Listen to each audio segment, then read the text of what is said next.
د خیبر پښتونخوا د زکات چیرمن امتیاز خان په کوزدیر تحصیل ادینزی یو سل شپږ کونډو یتیمانو او سهارو ته د روشن مستقبل کارډونه ورکړل شوي دي چې تر مخې د کونډو او یتیمانو ته په مستقبل بنیادونو به 1500 روپۍ میاشت میلاویږي. په دې سلسله کې فشنګ هټ چکدره کې یو دستور تابع شوی و چې کوم کې د مشر میلمه خیبر پښتونخوا زکات او شر چیرمن امتیاز خان موجود و. په دغه اجلاس کې د زکات چیرمن عمران خان بشمول د نور کسان هم شرکت کړی. دستور کې د خیبر پښتونخوا د زکات چیرمن امتیاز خان د کوزدیر زکات چیرمن عمران جان او نور د تحصیل ادینزی سره تعلق لرونکي یو سل شپږ بېوسه کونډو او یتیمانو ته سهارا او د روشن مستقبل کارډ ورکړل شوی دی چې به ورته به په کارډ کې 1500 روپۍ به میاشت ورکولی شي. دستور د وینا په وخت د خیبر پښتونخوا د زکات او د اوشر چیرمن وینا وه چې تیر کال د وخت د کمی او څه د کسانو د غلطۍ په پروسو له کبله فنډ ضایع شوی دی. خو روان کال به کونډو یتیمانو او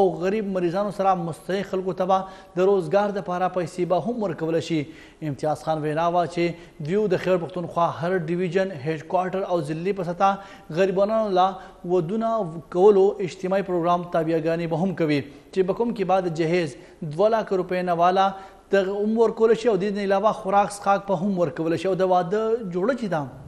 هغه به په تحفه کې ورکولی شي او دا سلسله به جاري وي.